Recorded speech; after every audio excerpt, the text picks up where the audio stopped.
بسم اللہ الرحمن الرحیم۔ اچھا، آج ہم اپنے عربی بول چال کورس کے 48ویں سبق کا تفصیلی جائزہ لے رہے ہیں، جس کا عنوان ہے اردو عربی منتخب جملے۔ اور ہم کسی مشکل گرامر کی بحث میں نہیں پڑیں گے، مطلب صرف روٹ ورڈز کے ذریعے الفاظ کو سمجھیں گے۔ یہ تو بہت زبردست طریقہ ہے۔ تو پھر ارادے اور عزم کی بات سے شروع کرتے ہیں۔ ہماری پہلی سلائیڈ کا موضوع ہی عزم اور استقامت ہے، اور اس پر پہلا جملہ بہت ہی کمال کا ہے۔ جی، جملہ ہے واللہ لو کلفونی نقل جبل من الجبال ما کانا اثقل علی مما امرت بہ، یعنی اللہ کی قسم، اگر وہ اس کام کو میرے ذمے لگانے کے بجائے پہاڑ کو ایک جگہ سے دوسری جگہ منتقل کرنے کا کہہ دیتے تو یہ مجھ پر بھاری نہ ہوتا۔ بالکل، چلیں اس کی مشق کرتے ہیں۔ اسے ہم کم از کم 3 بار دہرائیں گے۔ واللہ لو کلفونی نقل جبل من الجبال ما کان اثقل علی مما امرت بہ۔ اچھا، یہاں ایک لفظ پر غور کریں، کلفونی، یہ تکلیف سے نکلا ہے، مطلب کوئی نفسیاتی ذمہ داری۔ ارے ہاں، اور نقلہ جبلن کا مطلب ہے پہاڑ منتقل کرنا، یعنی ایک انسان کے لیے ذہنی دباؤ اٹھانا جسمانی پہاڑ اٹھانے سے بھی زیادہ مشکل ہوتا ہے۔ جیسے ہم اردو میں محاورہ بولتے ہیں کہ یہ کام تو پہاڑ کاٹنے جیسا ہے۔ بالکل صحیح کہا آپ نے۔ اچھا، اسی سے جڑا دوسرا جملہ ہے کیف ننسى تاریخا صنعناہ بدمائنا۔ ہم کیسے اس تاریخ کو بھول جائیں جیسے ہم نے اپنے خون سے لکھا ہے۔ خون سے لکھا ہے مطلب تاریخاً تاریخ، اور بدمائنا ہمارے خون۔ ہاں، یہاں بدمائنا پر زور ہے۔ چلیں اسے بھی دہراتے ہیں، کیف ننسى تاریخا صنعناہ بدمائنا۔ زبردست۔ اچھا، جب ہم عزم کی بات کرتے ہیں تو یہ سوال بھی ذہن میں آتا ہے کہ تاریخ میں وہ کون لوگ تھے جنہوں نے ایسی ہمت دکھائی۔ اور یہی بات ہمیں اگلی سلائیڈ کی طرف لے جاتی ہے، جس کا عنوان ہے عظمت اور ذہانت۔ اس میں ہمارا تیسرا جملہ ہے حل جاد الزمان بمثل ابی بکر و خالد بن الولید، یعنی کیا زمانہ ابو بکر اور خالد بن ولید جیسوں کو لے کر آیا؟ یہ ایک سوالیہ انداز میں ان کی عظمت کا اقرار ہے۔ حل جاد الزمان، اور ان کی عظمت کے ساتھ ذہانت کا ذکر بھی ضروری ہے۔ اگلا جملہ اسی بارے میں ہے ھذا القول یدل علی عبقریتک، یہ بات تمہاری ذہانت پر دلالت کرتی ہے۔ بالکل۔ لیکن مجھے یہ بتائیں، یہ جو لفظ ہے نا عبقریتک، یہ بڑا انوکھا سا لگ رہا ہے، اس کا کیا پس منظر ہے؟ ارے، اس لفظ کی تاریخ بہت دلچسپ ہے۔ عربی میں عبقریت کا مطلب ہوتا ہے ذہانت، یعنی کوئی جینیس انسان۔ پرانے وقتوں میں عربوں کا ماننا تھا کہ ابکر نام کی ایک وادی ہے جہاں جنات رہتے ہیں۔ اچھا، جنات کی وادی؟ ہاں، تو جو انسان بہت زیادہ ذہین ہوتا تھا نا، تو وہ سمجھتے تھے کہ اس کا تعلق اسی وادی ابکر سے ہے۔ وہاں سے یہ لفظ ابکری بن گیا۔ واہ، یہ تو حیرت انگیز ہے۔ یہی تو اصل نقطہ ہے، اسی لیے ہمارا 5واں جملہ اس کی وضاحت کرتا ہے۔ العبقریۃ تحتاج الی العمل الجادی، یعنی ذہانت کو سخت محنت کی ضرورت ہوتی ہے۔ بالکل۔ العمل الجادی کا مطلب ہی سخت محنت ہے، یعنی صرف ذہانت سے کام نہیں چلتا۔ بالکل، محنت تو شرط ہے، اور پھر جب انسان یہ سخت محنت کرتا ہے تو ظاہر ہے اسے دلی سکون بھی ملتا ہے، جو کہ ہماری تیسری سلائیڈ کا موضوع ہے، جذبات اور کیفیات، اور خاص طور پر خوشی۔ ہاں، اور خوشی کے اظہار کے لیے چھٹا جملہ ہے انی راض بالمعیشۃ التی اعیشھا، میں جو زندگی گزار رہا ہوں بے شک میں اس پر راضی ہوں۔ یہاں راضن کا لفظ راضی ہونے کے لیے ہے، بہت سادہ روٹ ورڈ ہے۔ بالکل، لیکن کبھی کبھی خوشی عام قناعت سے بڑھ کر ہوتی ہے، تب ہم 7واں جملہ استعمال کرتے ہیں، فقاد یطیر فرحا۔ فقاد یطیر فرحا، قریب تھا کہ وہ خوشی سے اڑنے لگتا۔ مطلب یہ کتنا خوبصورت ہے۔ اردو میں بھی ہم یہی کہتے ہیں کہ وہ خوشی سے ہوا میں اڑ رہا ہے۔ ہاں، اور یہاں عربی میں یطیرو کا لفظ آیا ہے جو اڑنے کے لیے ہی استعمال ہوتا ہے۔ انسان جب بہت خوش ہوتا ہے تو اسے کشش ثقل محسوس نہیں ہوتی۔ کیا بات ہے! اور جب خوشی کامیابی میں بدلتی ہے تو ہمارا 8واں جملہ ہے ہنا بدأ نجمہ فی الظہور، یہاں سے اس کی شہرت کا ستارہ چمکا۔ چلیں طلباء کو اس کی مشق کرواتے ہیں۔ ہنا بدأ نجمہ فی الظہور، یہاں نجمہ پر توجہ دینی چاہیے، مطلب اس کا ستارہ۔ بالکل۔ اچھا دیکھیں، زندگی ہمیشہ ان ستاروں اور خوشیوں کے گرد تو نہیں گھومتی نا، بعض اوقات انسان بالکل اکیلا پڑ جاتا ہے۔ زندگی کے مختلف رنگ ہیں، ہاں، جس کی عکاسی ہماری اگلی سلائیڈ میں ہے، تنہائی اور امید۔ جملہ نمبر 9 ہے، لا یجدو من یتحدث معہ، اس سے بات کرنے کے لیے کوئی نہیں ملا۔ اور پھر 10واں جملہ، اخذ یحدث نفسہ، وہ اپنے آپ سے باتیں کرنے لگا۔ اچھا، یہاں ایک کمال کی بات ہے، اگر آپ ان دونوں جملوں پر غور کریں، یتحدث اور یحدث، ان دونوں کا ایک ہی روٹ ہے، ہا دال سے۔ ارے ہاں، ہا دال سے، یعنی بات کرنا۔ یعنی چاہے آپ کسی دوسرے سے بات کریں یا اپنی تنہائی میں خود سے بات کریں، بنیاد ایک ہی ہے۔ یہ تو ایک طرح کا اندرونی مکالمہ ہو گیا، لیکن اچھی بات یہ ہے کہ اس تنہائی میں بھی امید باقی ہے۔ ہمارا 11واں جملہ ہے، لیکن الیأس لم یصل الی قلبہ، لیکن نا امیدی نے اس کے دل کو نہیں گھیرا۔ یہاں طلبہ کو الیأس کے لفظ پر دھیان دینا چاہیے، جس کا مطلب ہے نا امیدی۔ اور پھر 12واں جملہ امید دلاتا ہے، وَتَمَنَّا أَن يَكُونَ سَعِيدَ الْحَظِّ هَذِهِ الْمَرَّةَ، اسے تمنا تھی کہ اس دفعہ وہ خوش قسمت ثابت ہو۔ چلیں مل کر سعید الحظ کی مشق کرتے ہیں، جس کا مطلب ہے خوش قسمت۔ سعید الحظ، سعید الحظ۔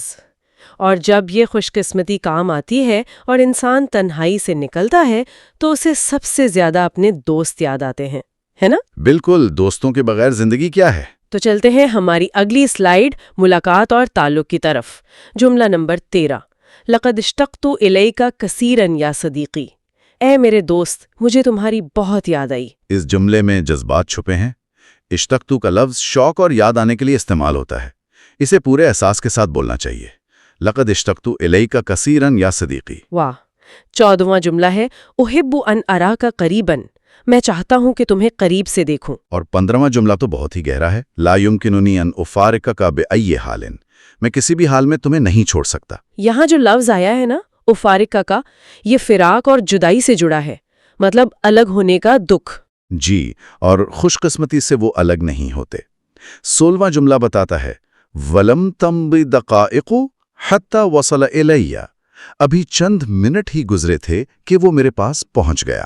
چلیں اس کی ایک بار دہرائی کر لیں، وَلَمْ تَمْضِ دَقَائِقُ حَتَّى وَصَلَ إِلَيَّ۔ اچھا، دوستوں سے ملاقات تو ہو گئی، لیکن اچھے دوست وہ ہیں جو مل کر پڑھائی بھی کریں۔ ہاں، صرف گپ شپ نہیں لگانی، پڑھنا بھی ہے۔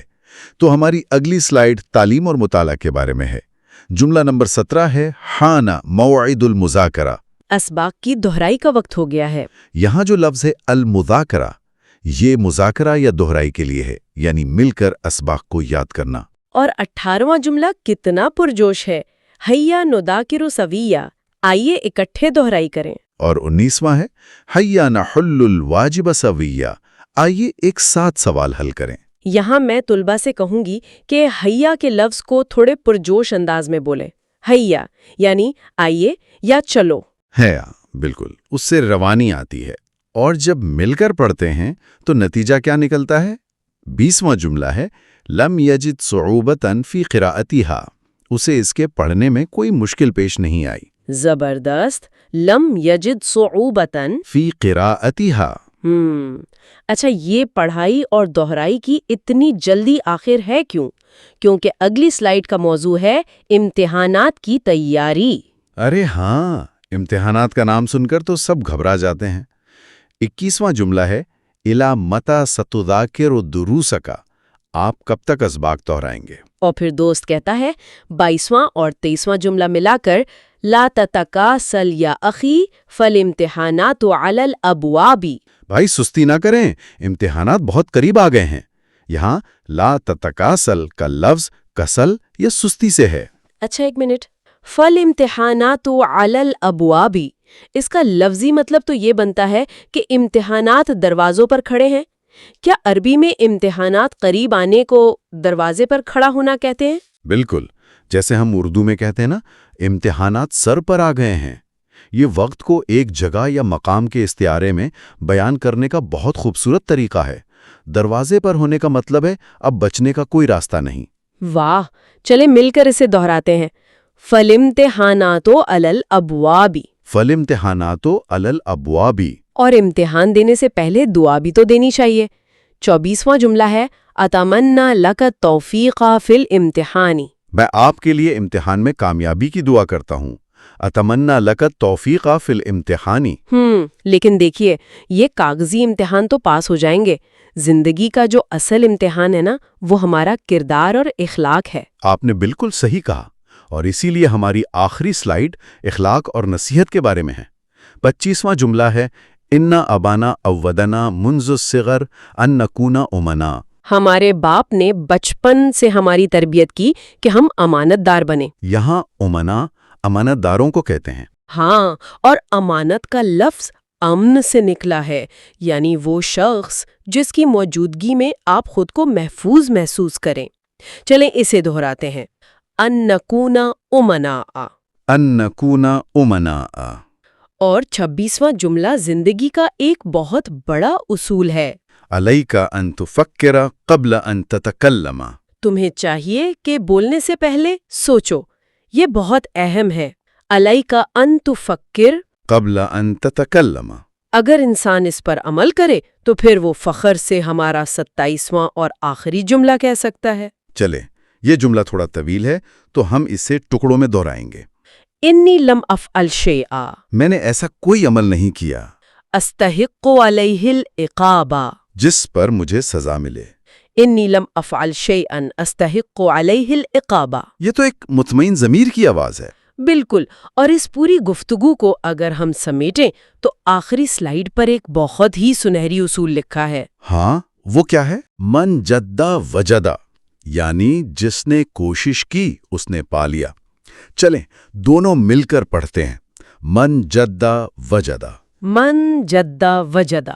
سامعین کے لیے بھی ہمارا یہی پیغام ہے کہ عربی سیکھنے کی یہ کوشش اور اسباق کی مشق جاری رکھیں. ہاں بالکل، زبان صرف تکرار اور روزمرہ استعمال سے ہی آتی ہے. میں آج سیشن کے اختتام پر سامعین کے لیے ایک سوال چھوڑے جاتا ہوں. جی ضرور. آج ہم نے ہمت، خوشی اور دوستی کے اتنے سارے جملے سیکھے. آپ ذرا غور کریں، کل جب آپ اپنے کسی دوست سے ملیں گے تو کیا آپ اسے اردو کے بجائے عربی میں لقد اشتقت الیک کثیرا یا صدیقی کہہ کر حیران کر سکتے ہیں؟ بالکل کر سکتے ہیں. بس اسے اپنی روزمرہ کی زندگی کا حصہ بنانے کی دیر ہے. بالکل ایسا ہی ہے. تو سامعین، اگر آپ کو ہمارا یہ تدریسی انداز اور عربی کا یہ سبق پسند آیا ہے تو ہمارے چینل کو ضرور سبسکرائب کریں تاکہ اگلا سبق بھی آپ تک بروقت پہنچ سکے. مشق کرتے رہیے، اپنا خیال رکھیں. اللہ حافظ. اللہ حافظ.